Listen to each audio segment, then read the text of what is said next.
Supremamente joven, es administrador del Centro Internacional Julio Verne en Amiens, Francia. En el año 2001 creó un sitio web en español, hoy referencia internacional, dedicado al autor. En el 2007 fundó la revista digital Mundo Verne, de la cual es su director, editor, diseñador, publicista, repartidor, vendedor. Ha publicado artículos en varios países hispanos y francófonos. Ha publicado los libros Viaje al centro de Verne, Desconocido, Jules Verne, 2 siglos después, San Carlos y otros relatos. Bienvenido pues, Ariel, a este programa de Tardeando con la Historia. Del otro lado tenemos a Albio Martínez, es un cordobés, un hombre nacido en San Carlos, Córdoba, bachiller del Colegio Nacional José María Córdoba. Ha escrito, por ejemplo, este libro que se llama El Cinturón de Orión, donde hace en la página 143, pone un artículo, Julio Verne, su presencia en la literatura colombiana, de Alfredo Gómez Jaime, que todos ustedes conocen como un gran literato colombiano. Albio ha sido ganador de varios premios nacionales, tiene formación académica en administración pública, especialista en legislación pública, económica y magíster en literatura, miembro fundador y actual directivo del Centro Colombiano de Derechos Reprográficos, CDR, miembro de número de la Academia de Historia de Córdoba, en la cual lo acompaño como miembro honorario que soy de esa academia. También es miembro de la Academia de Historia del Sinuel, San Jorge y las Sabanas, en la cual también lo acompaño. Entonces, bienvenidos a los dos y yo creo que podemos comenzar. Ariel, cuéntanos qué es la Sociedad Hispánica Julio Verne. Tienes la palabra. Gracias, muchas gracias, Rodrigo, y a todos los por la invitación al programa para estar hablando de Verne aquí en este espacio y poder traer un poco, llevar un poco de la historia de la sociedad, hablar un poco de Verne y de lo que viene para Colombia, porque en el 2024 va a ser una fecha importante para Colombia en materia de Verne, y ya hablaremos de eso un poco más adelante. Para hablar un poco de la sociedad, yo me remonto, para no hacer la historia muy larga, en el 2010 aproximadamente estábamos un grupo de vernianos hablando en el foro de Yahoo. Había un foro de Yahoo que era un foro de intercambio sobre el tema de Verne, y en algún momento surgió la idea esta de hacer la sociedad, y entonces había un precedente que era la revista Mundo Verne, que yo había fundado en Cuba en el 2007, una iniciativa que había tenido para poder hacer una revista que le llegara a todos los vernianos de habla hispana.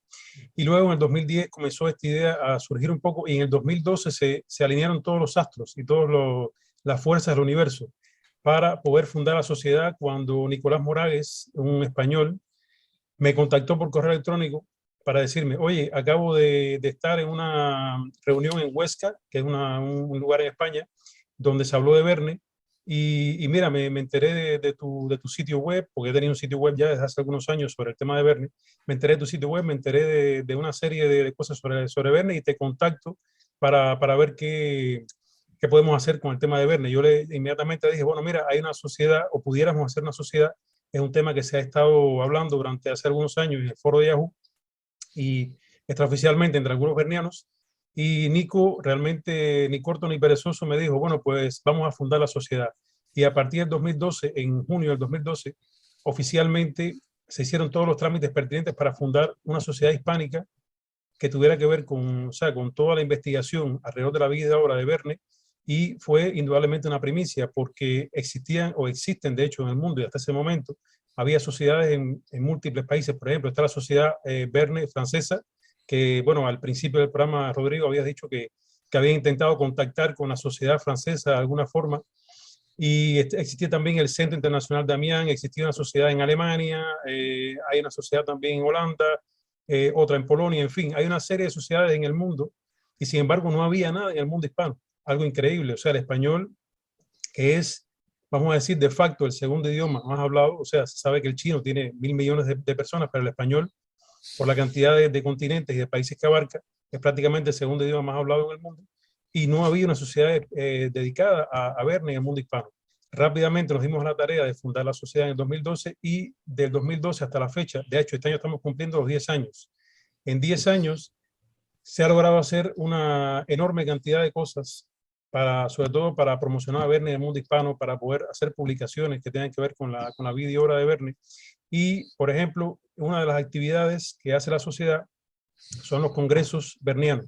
Son unas especies de citas que hacemos cada 4 años aproximadamente. La primera fue en el 2013 en Barcelona, la segunda 2017 en La Habana, Cuba, la tercera en el 2021 en Palma de Mallorca, España. Quiere decir que prácticamente el año pasado, en noviembre, fue la última cita. Y la próxima, 2024, que ya creo que podemos ir adelantando el tema, será en Colombia. Entonces, más adelante vamos a hablar un poco más de los detalles. Y la idea precisamente es alternar los congresos entre América y Europa. O sea, esa es la idea, hacer uno en América y uno en Europa. Luego, la sociedad publica Mundo Verne, que es una revista en papel que se distribuye a todos los miembros de la sociedad, que ya hoy en día alcanzan más de 200 miembros. De hecho, en 10 años hemos logrado ya tener la cifra de 200 miembros. Y luego Mundo Verne se publica 3 veces al año. Pero además de eso, tenemos una casa editorial que es especialmente dedicada a Verne, o sea, solamente a la figura de Verne. Es un sello editorial que hizo la Sociedad Hispánica para publicar, por ejemplo, inéditos de la obra de Verne, para publicar libros sobre la obra de Verne, o sea, la bibliografía secundaria que se le llama. Y a día de hoy, por ejemplo, la editorial de la Sociedad Hispánica ha publicado alrededor de 40 títulos. O sea, ya parece, estas cosas se dicen rápido, parece una cosa increíble, pero en 10 años haber podido lograr todas esas cosas, sobre todo ante un conjunto de sociedades que existían y que existen de hecho en el mundo, sociedades relativas a la obra de Verne y que llevan años también en el tema este de la sociedad, pues nosotros pudimos, digamos que abrir esa senda para el público hispano y que a partir de la fundación de la sociedad sea una forma un poco de aunar y de tener bajo una misma sombrilla a todas aquellas personas que estén interesadas, o sea, que estén interesadas en pertenecer a la sociedad y que les guste la obra de Verne, que indudablemente es un escritor universal. Yo creo que podemos extendernos en eso más adelante, pero Verne es un escritor que no por gusto es el segundo escritor más traducido en la historia, después de Agatha Christie. Y eso dice mucho, o sea, el hecho de que sea traducido y que sea traducido a múltiples idiomas y en tantos países dice mucho de la figura de Verne. Entonces, básicamente, esa es la historia abreviada y rápida de la sociedad que este año cumple sus 10 años y bueno, seguimos trabajando para hacer nuevas actividades, para seguir publicando libros y para seguir llevando la voz de todos los que quieran hablar algo sobre Verne en el mundo hispano y, ¿por qué no?, digamos, en otros ambientes también, porque nosotros tenemos incluso en la sociedad, hay miembros que no solamente son hispanos, sino que hay miembros franceses, holandeses, de diferentes partes del mundo, y están todos bajo esa misma égida.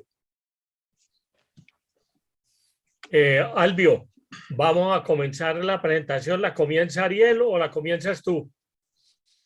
Pues no hay problema. El tema de Verne, bueno, primero agradecer a ustedes como fundación, a Rodrigo y a todos los directivos, esta oportunidad inmensa que nos dan, porque justo que estábamos en la tarea de no solo difundir la obra de Verne, sino que también nos conocieran y tuviéramos el apoyo para adelantar la tarea que nos hemos propuesto y de la que forzamos un poco la situación para que, dada la circunstancia que durante el año 24 ya se presentaba que América subiera el reto de realizar un congreso con la figura de Verne, el cuarto Congreso Internacional, nos arriesgamos. Digo nos arriesgamos porque hemos poco a poco convencido a algunos de nuestros amigos más cercanos para que en verdad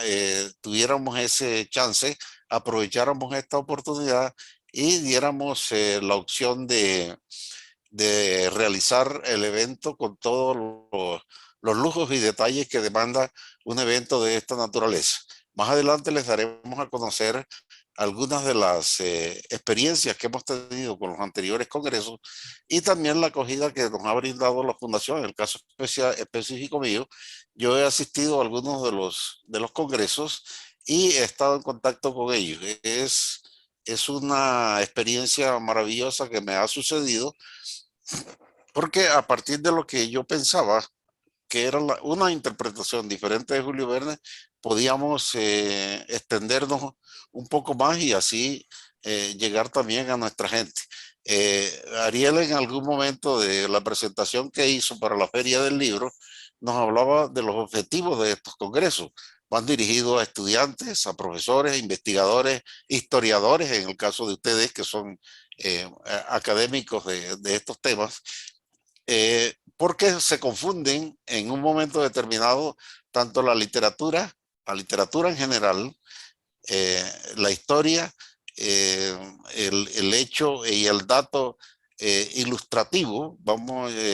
Ariel y la sociedad han constituido un archivo fotográfico ilustrativo de Verne a nivel mundial. Eso es maravilloso porque en cualquier momento se requerirán ilustraciones sobre hechos importantísimos en la Juan obra Alvio, de... podemos comenzar a mirar a Verne.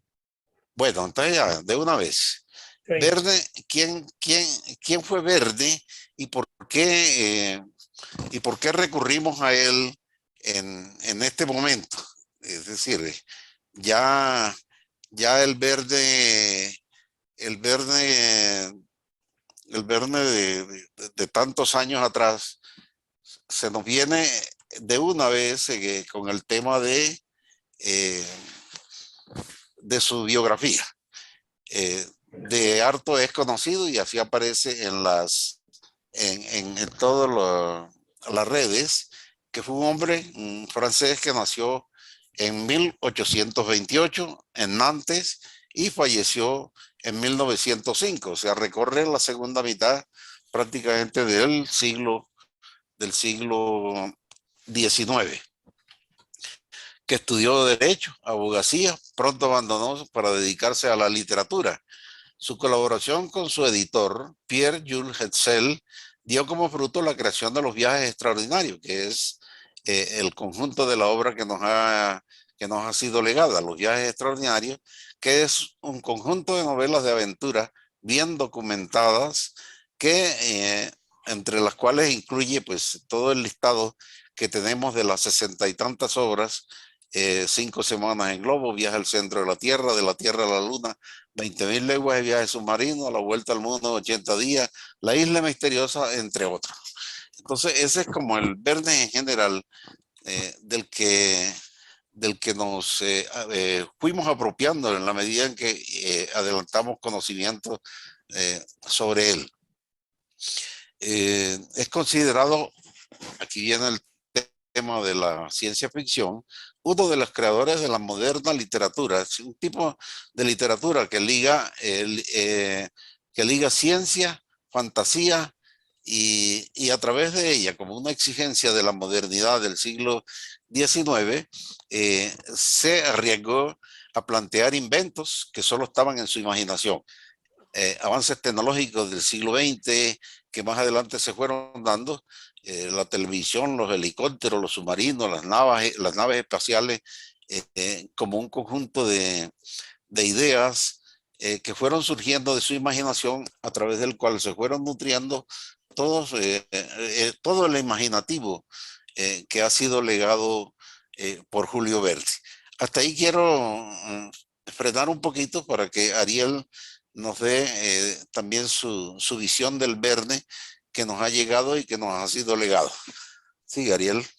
Sí, hay una cosa interesante ahora que Albio habló de todo el tema de la ciencia ficción en Verne, y yo creo que de hecho, uno de los objetivos que tiene la sociedad y que tienen, de hecho, muchos estudiosos de Verne hoy en día en el mundo, es precisamente dilucidar un poco el tema de Verne y la ciencia ficción y todo digamos, toda esta,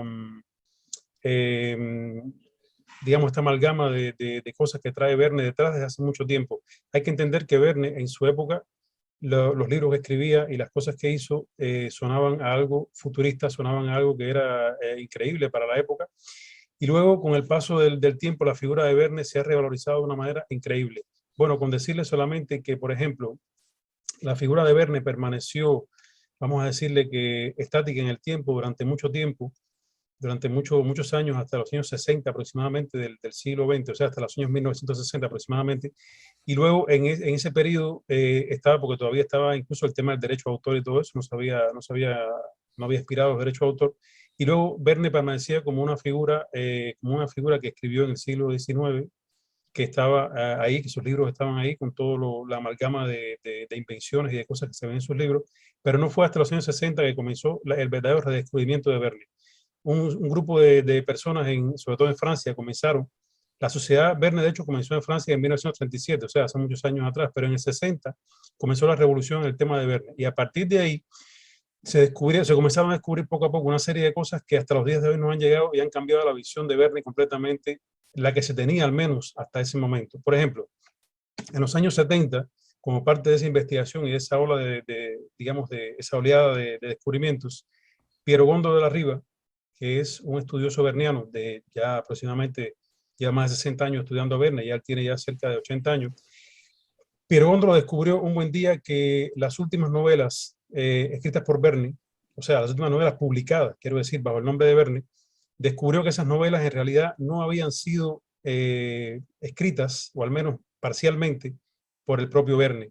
Y entonces, ¿cómo descubrió esto? Sencillamente tuvo acceso a los manuscritos originales de Verne, tuvo acceso a las novelas, por supuesto, a las novelas ya publicadas, hizo un cotejo, hizo una comparación, y en ese momento se dio la coyuntura de que descubrió que 6 de las 8 novelas póstumas, las novelas que se publicaron luego de la muerte de Verne, 6 de esas novelas habían sido modificadas más o menos, en algunos casos un poco menos y en otros casos mucho, por su hijo Michel.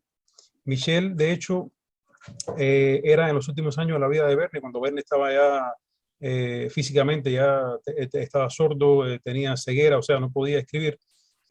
Michel sirvió un poco también de albaceas literario en el sentido de que Verne dictaba muchas cosas y Michel las escribía.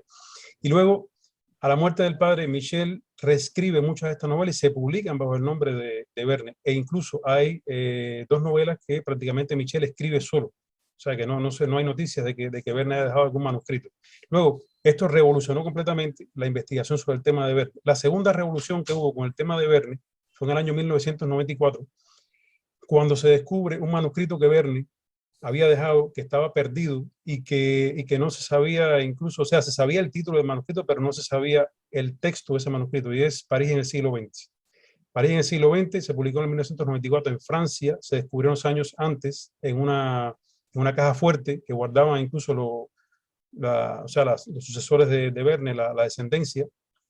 Y aquello fue la segunda revolución con el tema de Verne. ¿Por qué? Porque en París en el siglo XX estamos hablando de una novela que Verne escribió en 1862-61 aproximadamente. O sea, estamos hablando de una novela que fue publicada, que fue escrita antes de 5 semanas en Globo. 5 semanas en Globo fue la primera novela publicada en 1863, y antes de esa novela ya Verne había escrito París en el siglo XX, que es una novela y un texto que completamente diferente al tema de los viajes extraordinarios de Verne. Por tanto, es una novela que, de hecho, el que no la ha leído, le recomiendo que la lea.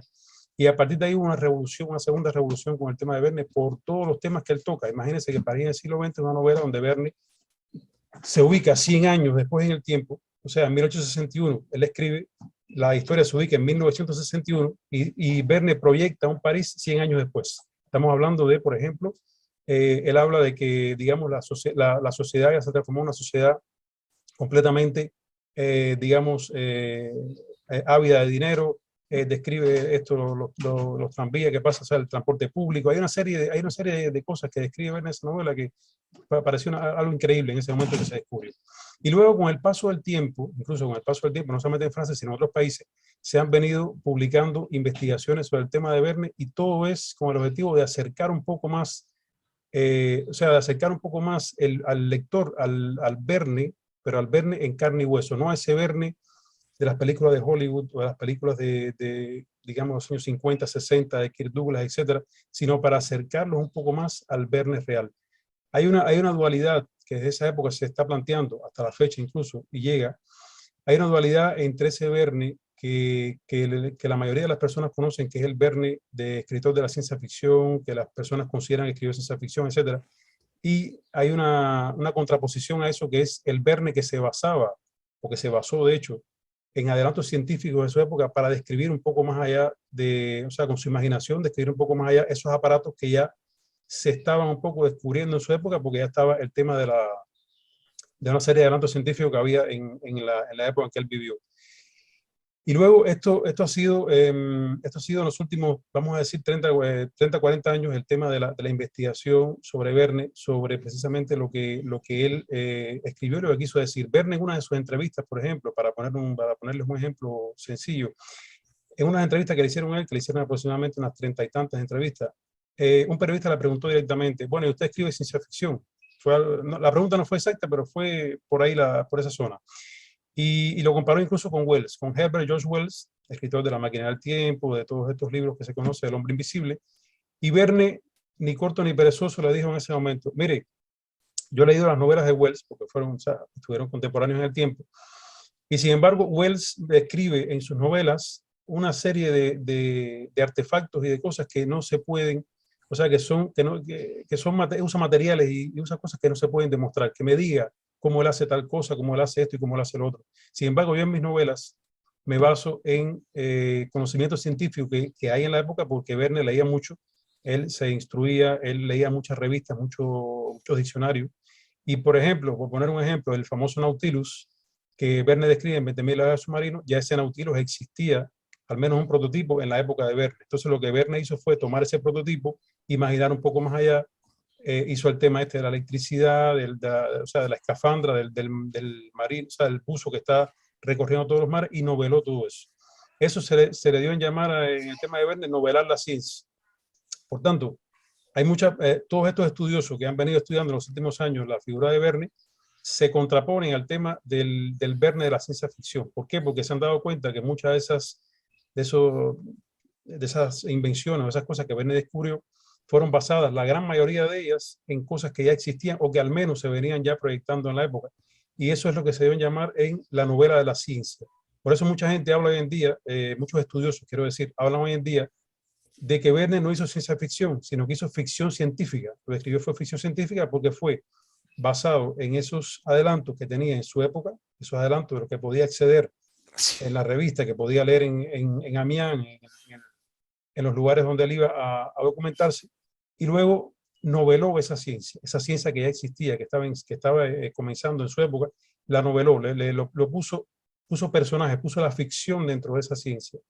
Entonces, este es un poco el tema de la introducción, de cómo Verne ha llegado hasta estos días. Incluso podemos hablar más adelante de cuáles son desde mi punto de vista, cuáles son las tres, vamos a decir, los tres, no diría causas, sino los tres motores fundamentales para que Verne haya llegado hasta hoy a las generaciones actuales, porque estamos hablando de que Verne nació hace muchos años ya, se va a cumplir de hecho en el 2028 los 200 años del nacimiento de Verne, o sea, nació en 1828, y sin embargo Verne 200 años después sigue publicándose. Existen aún novelas inéditas en español de Verne, existen textos inéditos de Verne en francés, aún existen todavía, o sea, textos no ficción, otros textos que él hizo, pero sí todavía existen. Quiere decir, una vez alguien me preguntó, bueno, y cuando yo empecé a hacer la revista Mundo Verne en Cuba, me preguntaron, bueno, ¿y cómo es posible que tú hables o sea, que tengas una revista sobre Verne, un escritor de hace ya casi 200 años, y que publiques número tras número temas sobre Verne? O sea, no se agota, ¿qué te hace a ti hacer una revista nueva cada cierto tiempo? Y yo decía, es que el tema de Verne es inagotable, porque, o sea, siempre se descubren cosas nuevas, siempre hay cosas nuevas, hay muchas dimensiones para verlo. No solamente está la botánica, la matemática, la geografía, la física, la historia.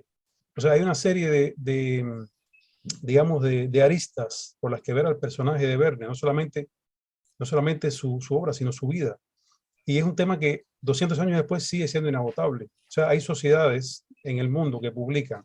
La sociedad francesa, por ejemplo, fue fundada en 1937 y tiene un boletín que publica desde ese año, y ya el boletín tiene más de 200 números. O sea, que estamos hablando que ya dentro de pocos años la sociedad va a cumplir 100 años. Y todavía siguen publicándose cosas, y todavía siguen habiendo temas sobre Verne, temas que hablar. Y una muestra de ellos es los congresos, por ejemplo, de la Sociedad Hispánica. Cada 4 años se reúne un grupo de personas a hablar sobre el tema de Verne. Entonces, yo creo que esa es la visión que ha llegado hasta nuestros días del tema de Verne. Como decía, hay una visión que es la visión popular, la visión del Verne, escritor de ciencia ficción, del Verne, digamos, que sirve para hacer las películas de Hollywood, etcétera, donde está todo ese mundo fantástico. Y hay otra visión que es la que tienen muchos expertos, que es la visión precisamente del Verne novelando la ciencia, del Verne tomando los adelantos de su época, tomando digamos, las fuentes que existían en esa época y novelando, haciendo eso en forma de ficción, sobre todo para entretener. Para entretener, porque una de las metas que tenía Verne, y lo decía así en sus entrevistas, era entretener. O sea, era, digamos, era dar lecciones de pedagogía a todas esas personas que lo leían, que no solamente eran, dicho sea de paso, los adolescentes o los niños, también lo leían los adultos. Y hoy en día lo siguen leyendo los adultos. Entonces, ese es un poco el panorama que tenemos hoy de Verne y con el que hemos llegado hasta el año 2022. Y yo creo que hay mucha tela por donde cortar todavía.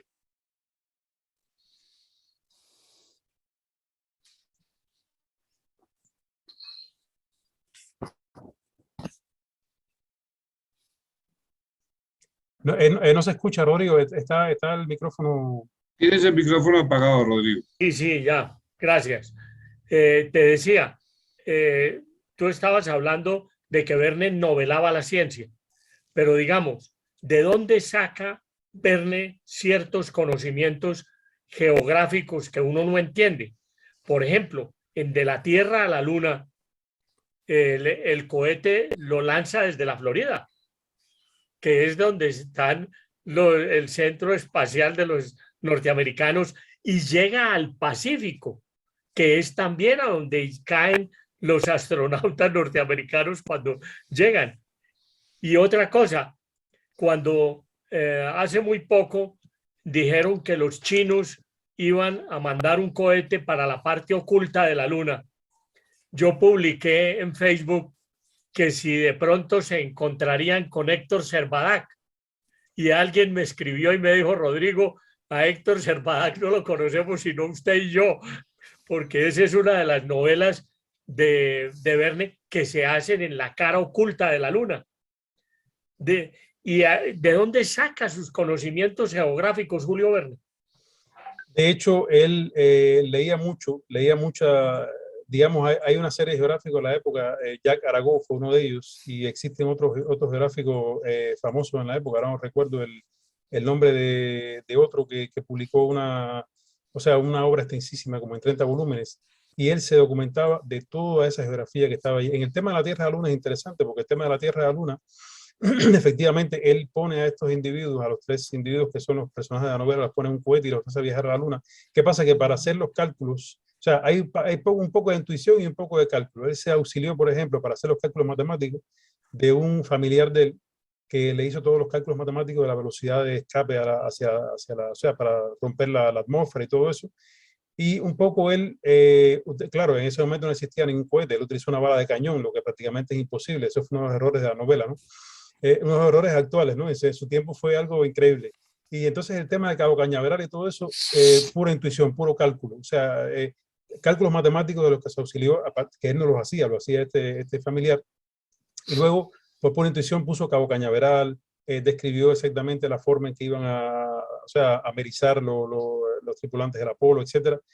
Y esa es una de las cosas más increíbles que existe. Sobre ese tema, hace poco se publicó un libro de Cristian Tello, que es un peruano que también estudia a Verne. Se publicó un libro que se titula De Verne a la Luna, donde él habla de todas esas cosas, de dónde se basó, los basamentos científicos que tuvo Verne en su época para eso.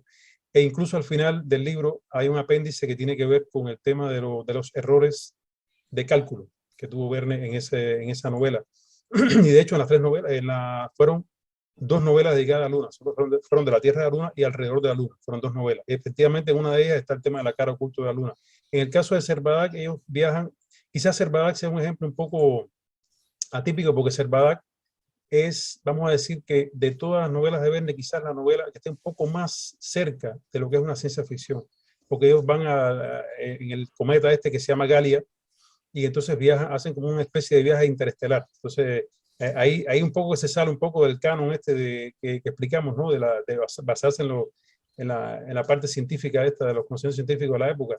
Pero indudablemente hay un poco de todo, hay un poco de imaginación, hay un poco de intuición, hay un poco digamos, de esa visión que tuvo de proyectarse al futuro, basándose en muchas de las cosas que existían en la época y también poniendo un poco digamos, de la intuición propia del ser humano, o sea, de su imaginación que fue más allá de otros, de lo que otros no pudieron hacer. Entonces, es súper interesante y hay personas que se dedican a estudiar el tema de la fuente, o sea, en qué fuente se basó para hacer cada novela. Hay gente que se dedica a estudiar eso, a tomar cada una de las novelas, incluso una pista muy grande que existe y que muchas personas muchos estudiosos lo han tomado, es la biblioteca de Verne. Verne tenía una biblioteca amplísima y muchos de esos libros están, o sea, se pudieron salvar y existen hoy en día, creo que están en el Museo de Amiens, me parece, algunos de ellos, y se tiene incluso el listado de lo que él tenía en su biblioteca, y tenía muchas obras geográficas, muchas obras de investigación científica que existían en la época. Uno de los mitos más socorridos sobre el tema de Verne es el tema de que Verne no viajaba. O sea, durante mucho tiempo se dijo, Verne no viaja, Verne lo que hace es escribir desde su casa sentado con su imaginación, y ese es uno de los mitos que resultó ser falso, porque Verne viajó mucho, y él tenía, de hecho, se compró en su vida tres yates de placer para poder viajar, San Michel 1, San Michel 2 y San Michel 3. Hizo travesías a lo largo de todo el Mediterráneo, hizo travesías por Europa, hizo travesías por toda esa zona ahí, e incluso hizo una travesía a Estados Unidos en un barco de la época que era el Great Eastern, y visitó incluso Estados Unidos, visitó las cataratas del Niágara, o sea, cuando estuvo acá en América del Norte. Y una de los puntos importantes de la obra de Verne es que él dedica gran parte, o sea, gran parte no, una parte de su obra a América.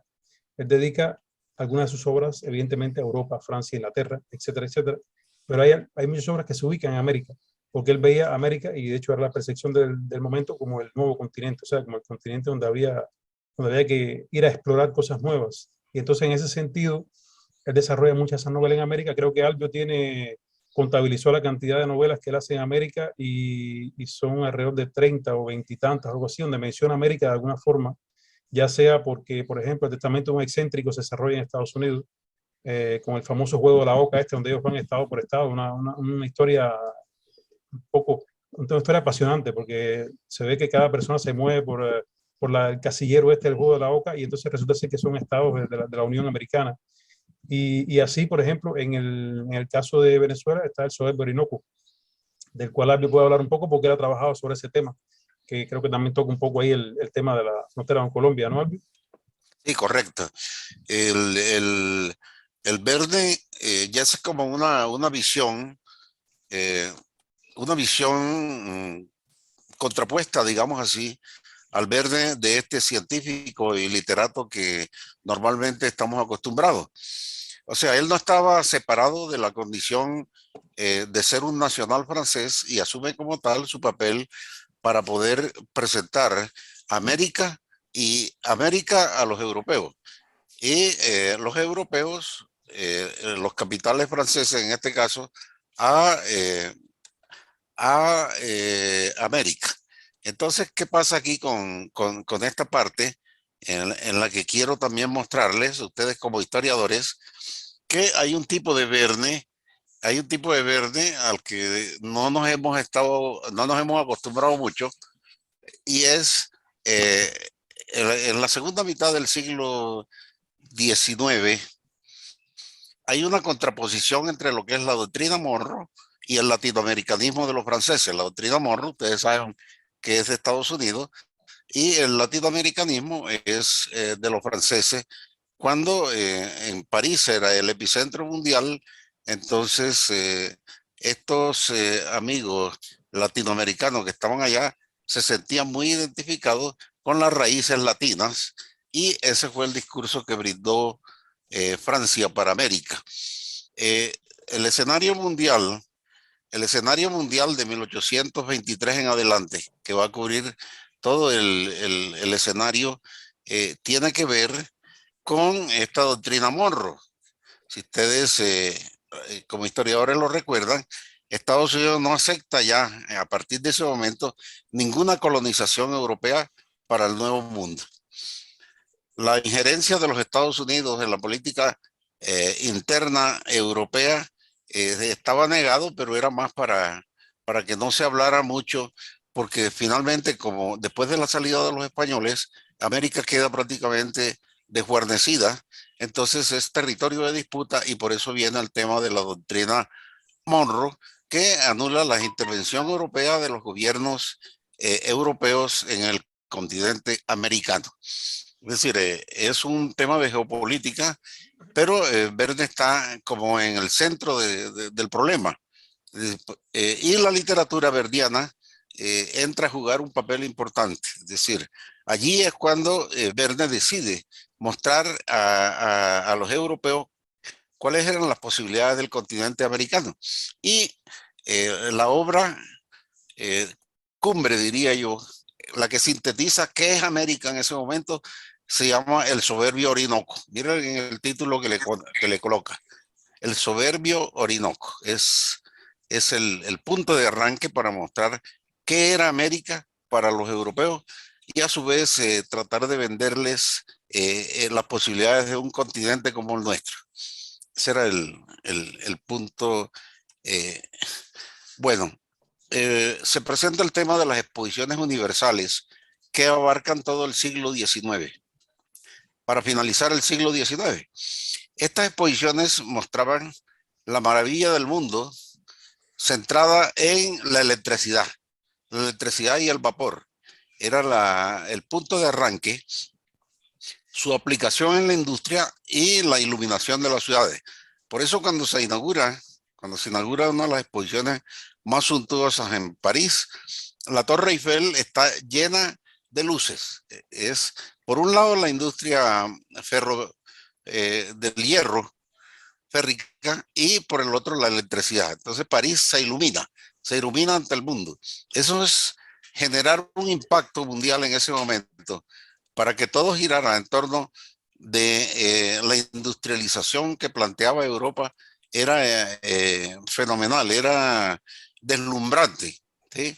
El homenaje que se hacía de la electricidad era excitante y la gran utilidad del fluido de electrones él la había empezado a difundir a través de sus obras. Por eso en 20.000 leguas de viaje submarino de 1869, él, cuando el capitán Nemo está hablando, que es su trasunto, cuando el capitán Nemo habla de las bondades de la electricidad.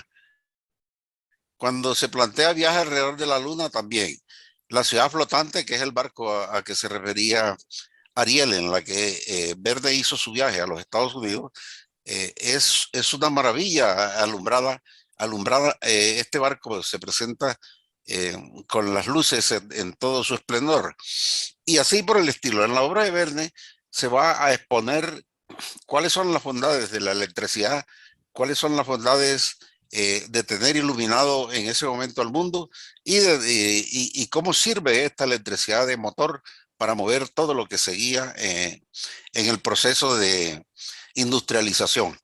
Entonces Verne ya asume un papel de identificación con el Estado francés para mostrar ante el mundo las maravillas que se podían hacer con los grandes inventos que seguían de allí en adelante.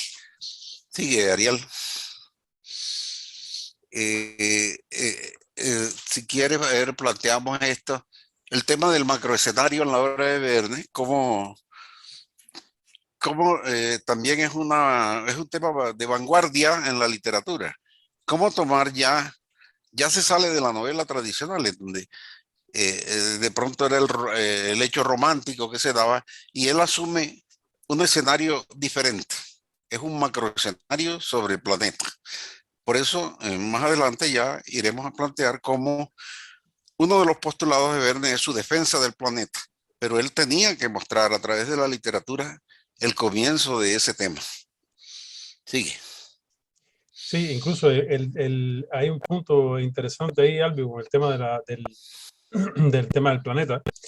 Y una de las, o sea, en esta diapositiva de los postulados, donde se habla del humanismo y de la defensa del planeta y los dispositivos tecnológicos, hay que apuntar ahí que Verne tuvo dos etapas en su escritura, o sea, vamos a decir, en su obra, y que fue, digamos, de alguna forma estudiada por los especialistas. Y tiene que ver mucho con esto que habla Albio o sea, del tema de la ciencia, de la oda a la ciencia, en su primera parte, vamos a decir, de sus primeros años de escritura, a partir de 1863 hasta la publicación de los 500 millones de la Begún, que significó un parteaguas en el tema de la obra de Verne, porque los 500 millones de la Begún fue una obra donde él comienza de alguna forma a describir entonces un conjunto de elementos que ya se contraponen a la obra inicial que Verne había, digamos, o que Verne o que su editor habían previsto para publicar. Por ejemplo, Excel, que fue su editor desde el principio, o sea, Excel, cuando publicó 5 semanas en Globo, fue el editor que lo acogió, el editor que publicó todas sus novelas en 1863. Pues a partir de ese momento Excel delineó un plan para Verne, un plan específico de publicaciones, que serían las publicaciones que se dio en llamar los viajes extraordinarios, que es todo un conjunto de novelas que se desarrollan justamente en todos los confines del mundo. Y uno de los preceptos que dijo Excel es, a partir de hoy vamos a descubrir con Verne, o sea, la finalidad es precisamente novelar todo lo que se pueda novelar sobre la geografía y sobre la naturaleza humana. Y luego, a partir de ese momento, Verne se ciñó al plan de Excel, que otra de las cosas interesantes en el tema de Verne es que la influencia que tuvo Excel como editor de Verne fue enorme. Una influencia, digamos que decisiva en muchos de sus escritos. Y lo podemos ver más adelante. Ahora, en el caso de Verne, él escribió, como dice Albio, estos postulados que tienen que ver con esta oda a la ciencia, con esta parte de humanidad y de todos los dispositivos tecnológicos, en esa primera parte de su obra hasta los 500 millones de la Begún. Ahí estaba todo, por ejemplo, el Nemo de 20.000 leguas submarino que iba debajo del mar y que utilizaba la electricidad para precisamente, o sea, el agua del mar como electricidad para poder darle el movimiento al submarino, etcétera, etcétera. El mismo, o sea, 5 semanas en globo, con el globo este que recorre todos los confines de África, y en fin, hay una serie de ideas que se marcan en esa primera etapa con el positivismo científico, que estaba de hecho de moda en la época de Verne.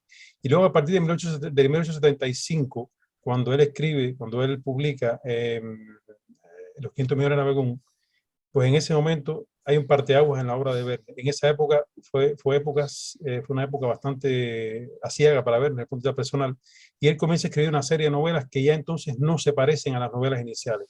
Podemos hablar de dos tipos de literatura diferente. A partir de ese momento, entonces ya él lo que hace es que en lugar de dar esa oda positivista, ese tema de las máquinas ayudando al hombre y de todo lo que se ve en sus primeras novelas, ya a partir de ese momento comienza otra serie de novelas que son un poco más negativas, un poco más entonces yendo a la onda de la influencia nefasta que pueden tener las máquinas sobre el hombre. Y entonces a partir de ese momento ya es cuando Excel desaparece porque ya muere, y entonces queda el hijo de Excel al frente de la casa editorial, Excel hijo, y es cuando Verne se siente un poco más liberado en el sentido de la escritura. Y esos temas que no se atrevía a tocar antes, porque estaba Excel como una especie, vamos a decir, no digamos que era un censor, pero sí era una especie de editor que le hizo quitar muchas cosas de sus novelas, cosas que inicialmente Verne tenía y que Excel le dijo, no, esto no va, o sea, esto no puede ir. Y un ejemplo clásico de eso, por ejemplo, es la famosa nacionalidad de Nemo, que inicialmente era un Nemo, inicialmente en el manuscrito original de Verne, era un polaco que se vengaba de los rusos. Y luego Excel dijo, no, esto no puede ser, porque yo voy a perder la difusión de las novelas en Rusia, o sea, en la Unión Soviética, cuando aquello era Rusia, no la Unión Soviética, voy a perder la difusión de mis novelas en Rusia porque ahí hay mucha gente que compra libros, o sea, los libros de la casa Excel. Y entonces él le dijo a Verne, no, esto hay que cambiarlo. Fue cuando Verne entonces hizo que Nemo fuera un indio que se vengaba de los británicos. Y entonces fue cuando cambió toda la esencia de la novela completamente. Y como esto hay casos de varias novelas en los que Excel cambió radicalmente el rumbo de las novelas. ¿Cómo se sabe eso a día de hoy? A través de los manuscritos. A través de los manuscritos que quedaron y que hoy se conservan en los museos por ejemplo, en el Museo de Nantes, en Francia, se conservan los manuscritos originales de casi todas sus novelas, y a partir de eso, las investigaciones que se han hecho han dado con ese tipo de situaciones, de que se ve, o sea, se tiene acceso al manuscrito original, y entonces se compara con lo que se publicó, y los estudios han dicho, bueno, aquí pasó esto, aquí pasa algo. Y entonces, un poco matizando lo que Albio decía con los postulados de Verne, hay que decir que hubo una etapa donde lo hizo, y hubo una etapa en que, o sea, una segunda etapa donde fue ya esto un poco diferente, pero indudablemente los postulados están ahí. Y Albio puede abundar un poco más sobre el tema de esos postulados en la primera etapa. Perdón, vamos a hacer una interrupción con la venia de ustedes para que el festival nos dé una información sobre las actividades que nosotros desarrollamos, y en 3 minutos regresamos.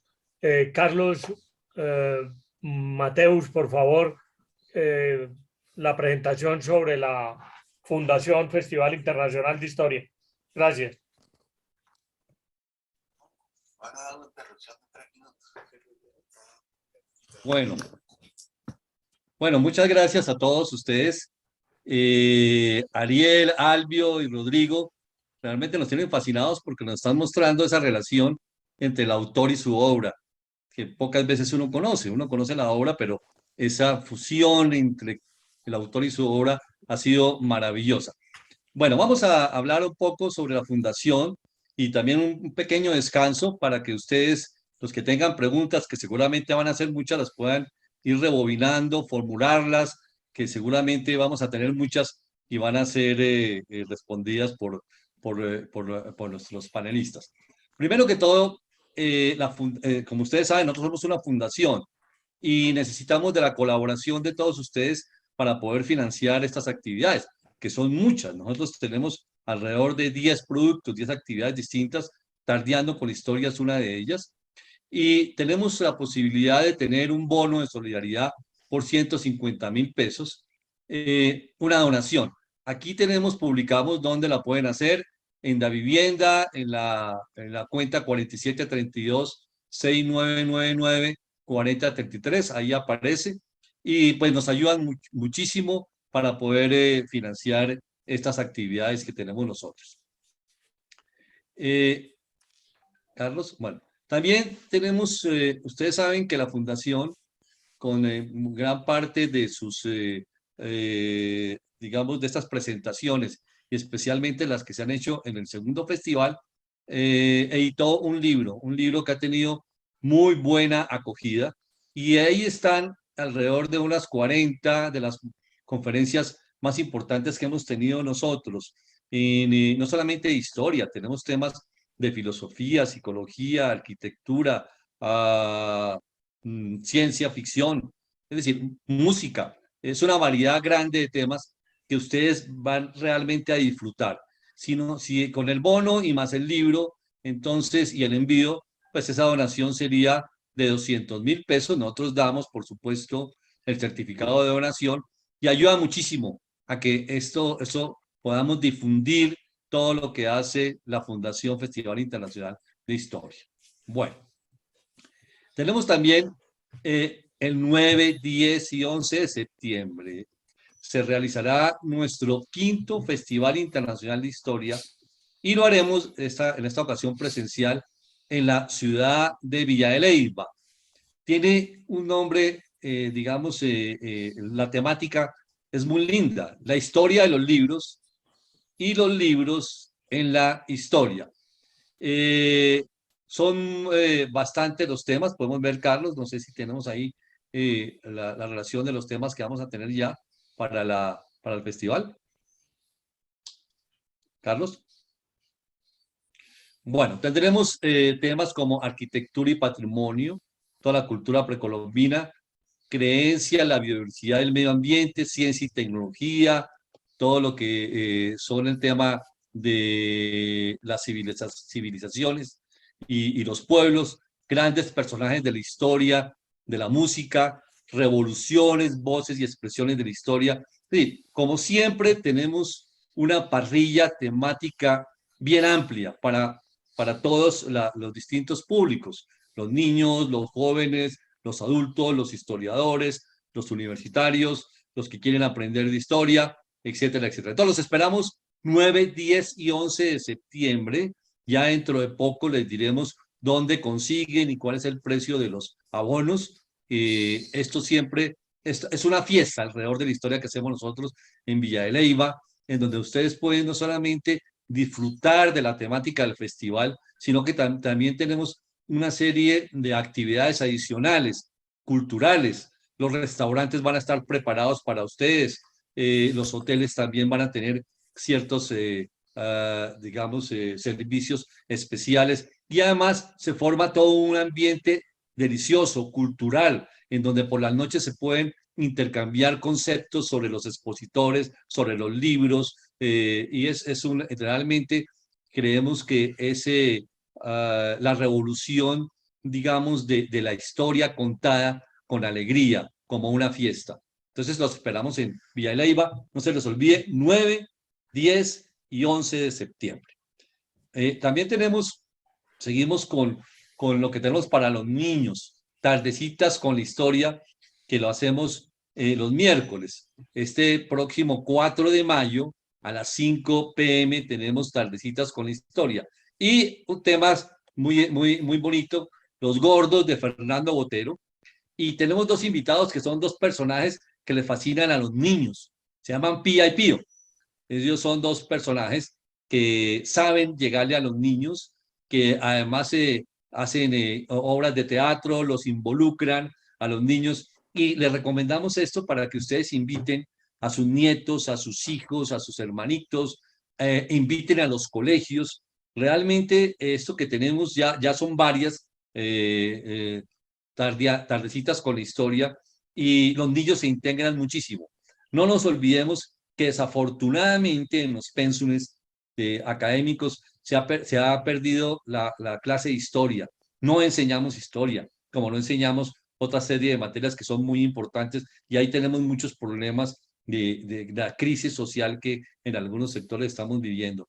Entonces, esto ayuda muchísimo a que los niños entiendan, vivan la historia, amen la historia y se diviertan con la historia. También tenemos esa transmisión, se hace por Facebook y por todas, digamos, las redes sociales. 4 de mayo, Los Gordos de Fernando Botero con Pía y Pío. Bueno. El próximo sábado, Tardeando con la Historia, que es el sábado 7 de mayo, a las 4 tenemos Lago Gaitán, un expositor también de lujo, Benjamín Gaitán Villegas, y con la moderadora, una de las moderadoras estrellas, que es Mariela Vargas Osorno, que también le ponen a todos estos temas ese toque humano, ese toque divertido, ese toque no solamente histórico, sino que hay un poco en lo que hablamos nosotros de novela, de mirar la vida del autor, de mirar todos hasta sus secretos, todas sus ilusiones, sus pasiones, etcétera, etcétera. Entonces vamos a tener además todo lo que significa en un momento determinado ese lago Gaitán, que parece que se secó ya en este momento, pero que todo es lo que estaba alrededor de ese lago Gaitán en la historia nuestra. Entonces se pueden inscribir en el enlace que les estaremos enviando siempre por WhatsApp. Bueno, creo que, no sé, eso es lo que tenemos, y sigan Ariel, Albio y Rodrigo con esta interesante charla. Me disculpan si les quité un poquito de tiempo, y ustedes, por favor, preparen las preguntas que tienen, digamos, unos expositores de lujo y que seguramente les van a absorber cualquier duda que tengan. Adelante. Gracias, Enrique. Entonces, Albio, sigamos en la exposición que veníamos trayendo. Listo. Gracias, Rodrigo. Pues quedamos maravillados con la programación del festival. Les felicitamos y, hombre, pues que sigan ustedes en esto. Hablábamos del tema de los postulados. ¿Por qué? Porque es como un marco referencial general sobre la que Verne soporta toda la literatura que hizo en medio siglo. Acuérdense, del siglo XIX, su trabajo estaba vinculado al tema del humanismo. Eso es innegable. Son los seres humanos los protagonistas de todas las historias, y sobre ellos rápidamente se genera un atractivo hacia un público juvenil. Inicialmente eran el público juvenil de la Francia del siglo XIX, pero ya vemos que posteriormente todo eso se desbordó y decidió que su literatura iba para el mundo entero, tratando de difundir conocimientos geográficos, geológicos, físicos, astronómicos, etcétera, todo acumulado por la ciencia. Fue un defensor del planeta, toda su obra así lo dice, como no importa que se presenten temas de agresión al mismo planeta, pero él en síntesis está tratando de mostrar que la obra de su vida, tal como está citada allí, la obra de mi vida, dice, describir la Tierra. Su postura como defensor del planeta lo llevó a dar un vuelco a la literatura de la época. Y conjuntamente con todo eso, él fue planteando los dispositivos tecnológicos que surgirían hacia el futuro, hacia lo que vendría más adelante. Estos dispositivos van a estar contenidos en todo su trabajo literario y en su momento fueron clasificados como ciencia ficción. Esta parte no nos interesa mucho, la clasificación, si es ciencia ficción o no lo es, pero es un tipo de literatura que nos conduce por unos derroteros que son novedosos para la literatura de la época y posteriormente que se han mantenido a través del tiempo. Entonces, bueno, vamos de una vez al tema de las preguntas. Rodrigo está haciendo una pregunta. Ariel, la estás leyendo allí sobre el viaje al centro de la Tierra. Pregunta que hace Rodrigo Llana. ¿Sí la ves allí en el chat? Esa pregunta la hace Germán Llano, que es un primo mío. Dice, si bien Verne fue un escritor futurista, el libro Viaje al centro de la Tierra creo que todavía está para el futuro. Esta obra fue escrita dentro de las últimas de sus obras, donde se encuentran cambios con respecto a lo que escribía. Pregunta Germán. No, Viaje al centro de la Tierra fue una de las primeras novelas de Verne. No estaba en esa última época que describí hace un rato, sobre la que él habla de o sea, de la parte un poco ya negativa de la ciencia, sino que está entre las primeras novelas. Y de hecho hay muchos investigadores que han llegado a la conclusión de que había en la época ya las teorías sobre la Tierra hueca, y entonces había ya trabajo científico sobre el tema. Verne se basó en esto para hacer su novela Viaje al centro de la Tierra, y evidentemente ya le puso un poco de imaginación con el tema de Axel y el tío, que bajan entonces hasta las profundidades del centro de la Tierra. Y bueno, se sabe que cuando se baja a tanto nivel, desde el punto de vista físico, no sé, o sea, hay mucho calor y no se puede sencillamente. Ya lo del tema de la expulsión que salen estas dos personas junto con el guía por un volcán, ya ahí es otra de las opciones que tuvo Verne para poder sacarlos de la cueva hasta donde estaban y todo eso. Y realmente es una de las novelas que ha pasado hasta los días de hoy como, vamos a decirle, como una de las rara avis dentro de las novelas de Verne, porque incluso de esa novela se han hecho una cantidad de películas y de historias increíbles con estilo Hollywood y todo esto, con dinosaurios y una serie de cosas, y nada más lejos de la realidad de la novela que Verne ideó en su momento, que tenía esa imaginación un poco fantástica, un poco rara sobre el tema de cómo llegar, pero el objetivo de él era precisamente demostrar, no demostrar, sino el objetivo era basarse en esas teorías que existían en la época sobre el centro de la Tierra y poder novelar a partir de eso una historia donde él ubicaba el tema del manuscrito que se encontró, el viaje al centro de la Tierra, bajar por el volcán en Islandia, y entonces todo es la ficción. Hay un punto interesante que es el tema. Yo pienso que la historia, o vamos a decirle la, la, o sea, hasta nuestros días, la vigencia de Verne ha llegado, desde mi punto de vista, por tres motivos principales, y eso es el hecho de por qué Verne se sigue leyendo hoy, casi 200 años después de su nacimiento. O sea, hay tres temas fundamentales desde mi punto de vista, vamos a decirle, aristas. La primera, y ya lo había mencionado, era la capacidad que tuvo Verne de novelar la ciencia. O sea, era la capacidad esta de tomar los adelantos precisamente científicos que existían ya en su época, la literatura científica que se hacía, que era bastante, la geografía que se publicaba en su época, con estos geógrafos que publicaban tomos completos de 30, de 20 y tantos tomos sobre la geografía del mundo entero. Y luego él se basó en eso para poder describir muchos de los lugares que describió en sus libros sin ni siquiera haber ido a ese lugar. O sea, fue a partir de esta documentación que tuvo. Entonces, esa capacidad de tomar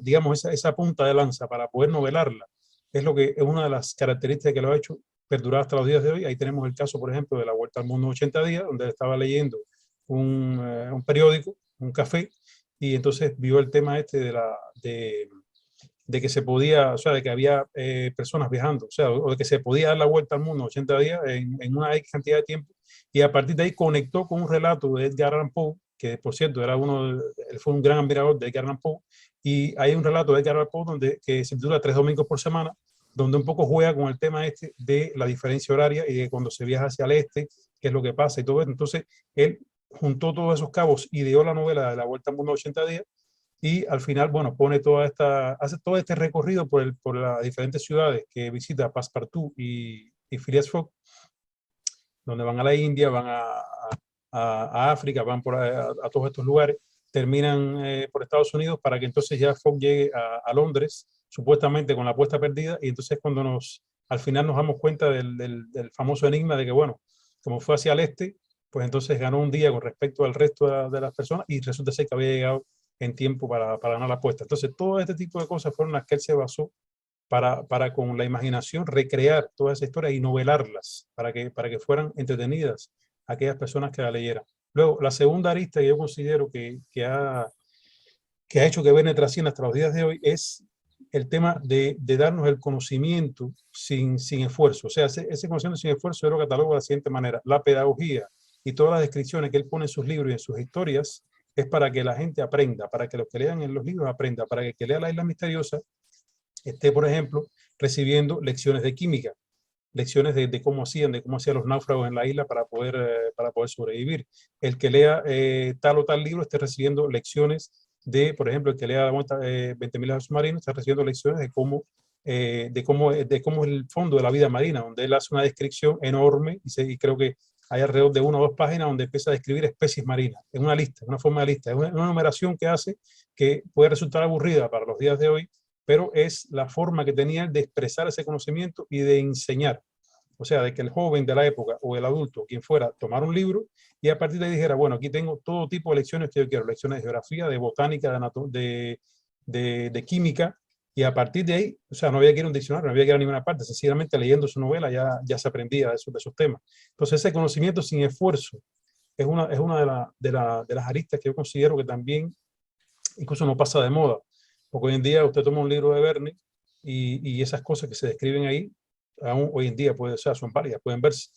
Y la tercera arista que yo considero importante es el estilo propio de Verne. Verne fue, como algunos escritores de su época, fue denigrado, incluso en Francia, por el tema de no escribir supuestamente la alta literatura que escribían, por ejemplo, Balzac y otros, o Víctor Hugo, por ejemplo, que escribían otro tipo de literatura, que eran miembros de la Academia de Letras de Francia y todo esto. Y Verne siempre fue considerado como un escritor menor, en el sentido de que, bueno, escribía unas novelas ahí para adolescentes y esas cosas, pero el tema es que la trascendencia con el paso de los siglos ha sido tan grande que mucha gente se ha inspirado en él para escribir libros a su manera y mucha gente se ha inspirado para hacer varias de las cosas que Verne describía en sus libros.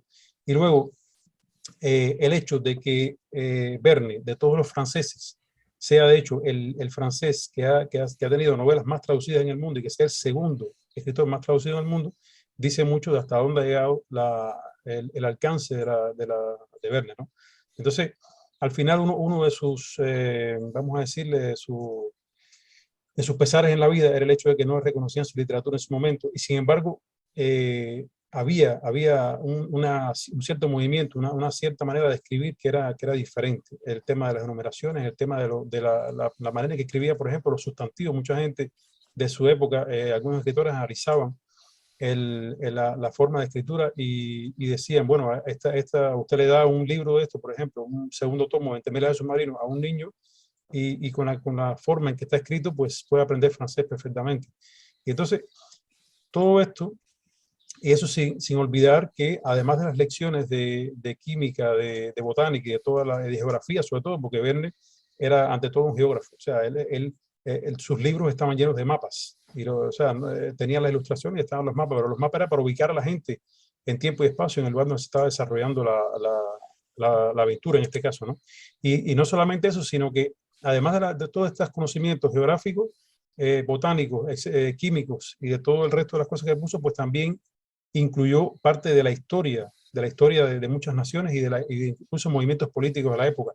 Por ejemplo, yo pudiera poner como ejemplo, ya que estamos hablando de eso, por ejemplo, la guerra de secesión en Estados Unidos, que él habla de eso, de la Tierra a la Luna. La venta, por ejemplo, de Alaska a los territorios de la América rusa en Estados Unidos, eso está digamos, en César Cascabel. El tema de la Tierra del Fuego en Argentina, o sea, Tierra del Fuego, la disputa entre Chile, Argentina, etcétera. Hay una novela que escribió hacia el final de su vida, que es Los náufragos de Jonathan, que por cierto fue una novela que fue de las modificadas por Michel, una novela súper interesante, y ahí habla de ese tema, por ejemplo, la penetración francesa en el sur de Túnez, está presente en la invasión del mar. No sé, la expedición de Bonaparte está presente en las aventuras del Antifer. La insurrección de los Taiping, por ejemplo, en China Central, están las tribulaciones de un chino en China. La expedición inglesa, por ejemplo, en Afganistán, en Robur el Conquistador. Y así sucesivamente hay una serie de movimientos que él describe. Otra novela, por ejemplo, Familia sin nombre, donde él describe la penetración, vamos a decir, el asentamiento de los ingleses en la zona justamente aquí de Quebec, o sea, en la zona de aquí cuando vinieron digamos, estaban en lucha con los franceses por esta zona de acá donde estoy viviendo. La guerra de independencia griega, por ejemplo, en el archipiélago en fuego. Entonces, hay una serie, no solamente, bueno, hay un libro dedicado al tema que es un libro de Jean Chesneau, que es un escritor francés, donde él habla específicamente de cómo Verne trata los movimientos políticos de su época ligados con la historia. Y entonces ahí en ese libro o sea, es un libro de aproximadamente 300 y pico de páginas, donde él habla de todo lo que Verne introdujo en sus novelas, no solamente de geografía, de botánica, como decía, sino también de parte de la historia, parte de los movimientos políticos de la época, donde, por supuesto, lo utilizaba para insertar, para imbricar sus historias, para novelar sus historias. Y esto es parte, precisamente, de ese conocimiento que él quería transmitir a las generaciones para que se instruyeran, para que leyeran, tomaran, por ejemplo, El archipiélago en llamas, que habla de Grecia, y que supieran no solamente los parajes de Grecia, sino también que estuvieran al tanto del marco en el que él describía la acción sobre Grecia, o sea, qué pasaba en Grecia, la guerra que tenía, etcétera, etcétera. Y esto es parte, todo esto forma parte, todo este conglomerado forma parte de la trascendencia que ha tenido hasta los días de hoy. Y por eso es que yo decía al principio que es tanta la información y es tanta las aristas diferentes por las que se puede tratar el tema, que es por eso que haya casi 200 años del nacimiento de Verne y todavía existen sociedades que hablan sobre el tema y que tratan de redescubrir a ese Verne que hasta ahora era un poco, digamos, desconocido. Tratan de redescubrirlo, tratan de entrar a esos manuscritos aprovechando que ya están disponibles, que dicho sea de paso están en línea y se pueden visualizar de forma gratuita. Pues a partir de esos manuscritos entonces comienzan a descubrir y empiezan a hacer una serie de vínculos que antes no se podía hacer. Ahora sí, porque ya existen los manuscritos y se puede saber, incluso estando en la biblioteca, o sea, los libros que él utilizaba para documentarse, entonces ya uno puede saber de dónde surgió la génesis de tal novela, de dónde salió esto, de dónde salió lo otro, qué es lo que él utilizó para moldear determinada situación, por supuesto, poniéndole todo la parte imaginativa y la parte de ficción que él le puso a sus novelas, que resultan ser parte de ese estilo propio y parte de eso que es que durante muchas generaciones se han apropiado de esas historias, como por ejemplo Rodrigo me hablaba, me decía antes de la presentación que él se ha leído como 60 libros de Verne y que era uno de los escritores que más había leído en su vida. Sí, señor, así es. A ver, Albio, te quiero preguntar por Nemo. Nemo es un personajón que está en 20.000 leguas de viaje submarino y ahí desaparece. Después nos encontramos la novela 2 años de vacaciones y una isla en el Pacífico, en la colección Pulga de Julio Verne, donde estos muchachos están desesperados, no tienen nada y de pronto les llega una caja llena de elementos y se las manda Nemo, que está ahí en la isla. Y ahí hay un terremoto y unas cosas. Ese es un personaje muy importante en la vida de Julio Verne. ¿Por qué no nos hablas un poco más de Nemo? Bueno, Rodrigo, Nemo se ha planteado por algunos investigadores que es un trasunto de la vida del mismo Verne. Es una identidad, es una identificación, es un accionar del mismo Verne en lo que quiso ser. Para la historia nos queda un Verne bien interesante. Por ejemplo, eh, para el congreso que tenemos también posterior al de Colombia, que se ha escogido la ciudad de Vigo, ellos en Vigo tienen unas historias bien bonitas sobre Nemo, hasta el punto que en 20.000 leguas en viaje submarino se habla del tesoro de Nemo. El tesoro de Nemo es el resto de barcos o de un barco específico que iba cargado de joyas, del material incautado por los españoles a los indígenas o a los indios de América, y que posteriormente se hundió ese barco allí frente a la bahía de Vigo, y que Nemo descubre dónde está ese barco, y él, para aprovisionarse y para tener dinero para hacer sus exploraciones en el submarino, él toma de este tesoro, toma lo que requiere, y por eso Verne es un tipo solvente. Él no va a tener afugias económicas ni nada, y su invención del submarino, la manera como se desplaza a través de los océanos, la manera como Verne lo presenta a este personaje, indudablemente que es un superhéroe. Entonces, este Nemo que va a ser ese tipo de personaje en el que el público lector con el que el público lector se va a identificar, indudablemente que es una de las maravillas con la que nosotros nos deleitamos. Esto que dices tú, el Nemo desaparece, pero vuelve a aparecer. Fíjense que es un superhéroe. Siempre está haciendo el bien. Y en un momento determinado se dice que es un proscrito. Es probable que este Nemo vaya a encarnar la figura de la posible reacción que tienen los hindúes, en este caso, frente a las poderosas fuerzas de los ingleses, arrasando el territorio, su territorio. Entonces, Nemo es como la especie de venganza que se asume frente al poderío inglés en un momento determinado, y que Verne quiso que fuera así para fretear la superpotencia como eran los ingleses en su momento. En fin, son interpretaciones múltiples que se pueden dar del personaje, pero fíjense que lo que interesa finalmente para la literatura es que se puedan interpretar los personajes, no importa que no sean coincidentes una opinión de la otra. Pero Verne es, atendiendo a lo que pregunta Rodrigo, el superhéroe con el que nos alimentamos y nos seguimos alimentando. Creo que no pasa de moda. ¿Quieres agregar algo a eso, Ariel? El demo que quiere Rodrigo que expliquemos.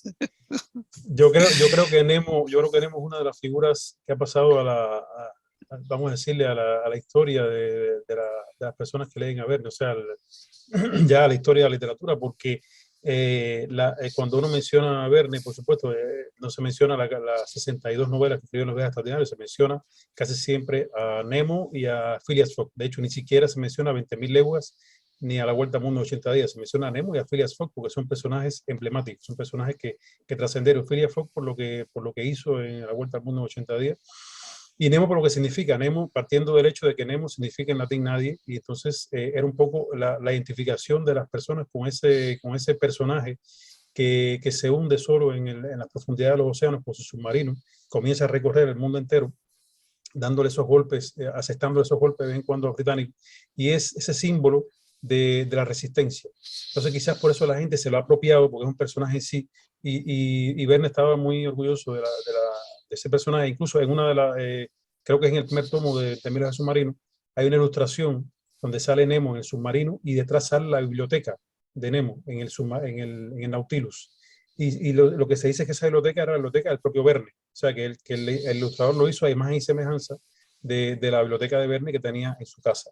Luego, ese es el personaje clave y fundamental de la obra de Verne, y luego este personaje aparece en La Isla Misteriosa de manera mágica. Hay una trilogía que es La Isla Misteriosa, Los hijos del Capitán Grant y 20.000 viajes submarinos, y ahí entonces en La Isla Misteriosa aparece nuevamente Nemo ya en el fin de su existencia, donde se fue a refugiar en esta isla al final de sus días con su submarino. Y entonces es cuando estos colonos del aire que caen en la isla misteriosa, caen en esa isla como si fueran Robinsones, que eso es otro punto interesante de la novela de Verne, el tema de los Robinsones. Y entonces ahí Nemo comienza a ayudarlos y hace hace incursiones y hace, digamos, aparecen mágicamente en la isla determinadas cosas que ayudan a los colonos, y ellos no se lo pueden explicar. Y al final entonces llegan a donde está Nemo, y Nemo dice, y ellos le dicen a Nemo, bueno, la historia suya la leímos, porque en la ficción las personas que estuvieron a bordo del submarino, que pudieron salir, esas personas escribieron un libro que es 20.000 viajes submarinos, y luego esas personas escribieron sobre el personaje de Nemo, y las personas que caen, o sea, los colonos que caen en la isla Lincoln, de la Isla Misteriosa, pues definitivamente habían leído la historia de Nemo porque se había publicado el libro. Y entonces es cuando dicen, pero usted es Nemo, el que se publicó en el libro. Entonces es un vínculo fascinante que hace Verne ahí como para cerrar el ciclo. Y entonces termina ese final que tiene él hundiéndose en el submarino y todo eso. O sea, es un final de película, vamos a decirlo así. Y entonces todo eso queda en el imaginario popular donde está precisamente este personaje que tiene que refugiarse en el fondo marino porque ha sido un personaje proscrito del mundo. No tiene tierra, no tiene país, no tiene nada. O sea, su país es el fondo del mar, su país es el Nautilus, donde tiene algunas personas que están con él y que comparten su misma filosofía.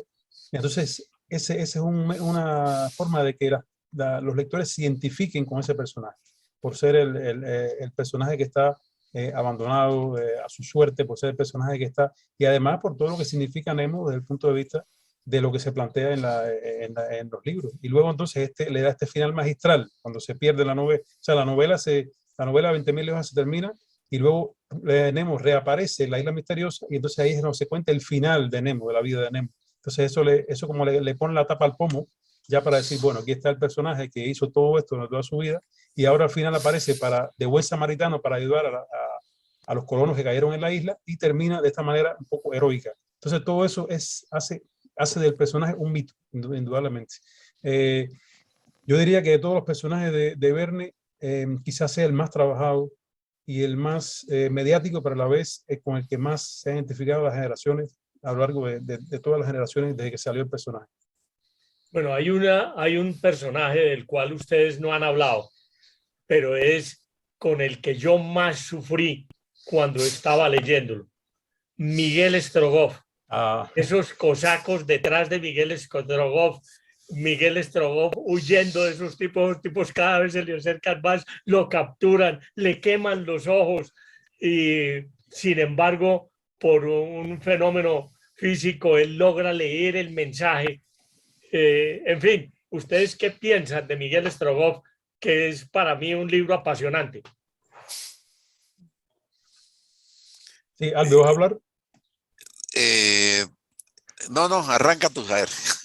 Ok, en el caso de Strogoff, a ver, Strogoff es un punto interesante porque más allá o sea, está el personaje en sí, está todo lo que representa Strogoff, pero Miguel Strogoff o sea, la novela en sí es una oda a Rusia. O sea, cuando Verne comienza a escribir su novela y pone este enviado del zar que parte a caballo de toda o sea, hacer toda esa trayectoria y con los cosacos detrás y con el final que tiene, indudablemente es una ficción de un personaje que pone, o sea, que precisamente hace que las personas se identifiquen, tal y como pasó con Nemo, las personas se identifiquen con ese personaje el cual está llevando un mensaje para salvar al zar, y entonces las personas se identifican con él. Pero más allá de Miguel Strogoff, del personaje como tal, está la novela de Miguel Strogoff, o sea, la novela donde hay, posiblemente sea una de las descripciones más logradas de Verne en cuanto a un paraje o a un país. Todas las descripciones que él hace de Rusia, por donde quiera que va pasando, o sea, hay muchas novelas donde él hace descripciones de diferentes lugares del mundo.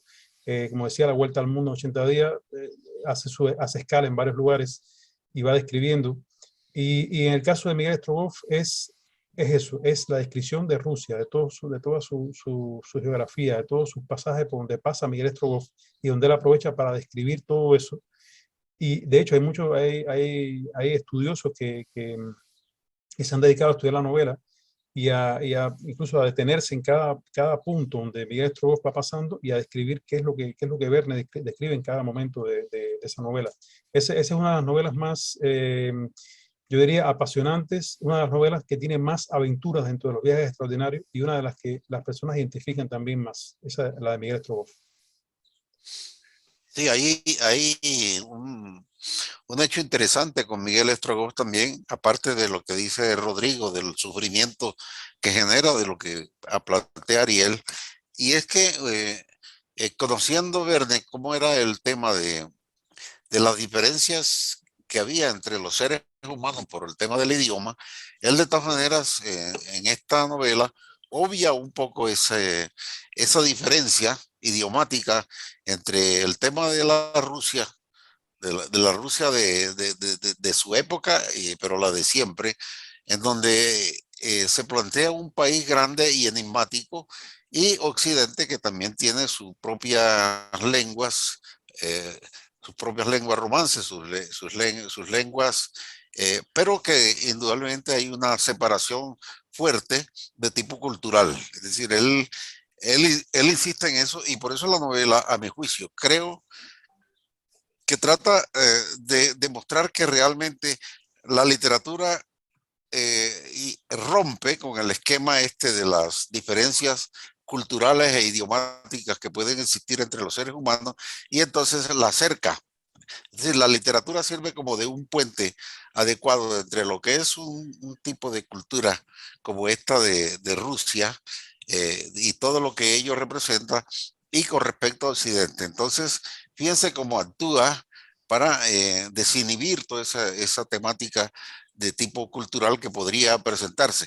Y lo demás, pues sí me identifico, realmente es una de las novelas que más apasiona por la cantidad de hechos y situaciones que lo acercan a uno a un, a un tipo de personajes como este también, que termina uno enamorándose, identificándose y por supuesto sufriendo con él, como lo describe Rodrigo.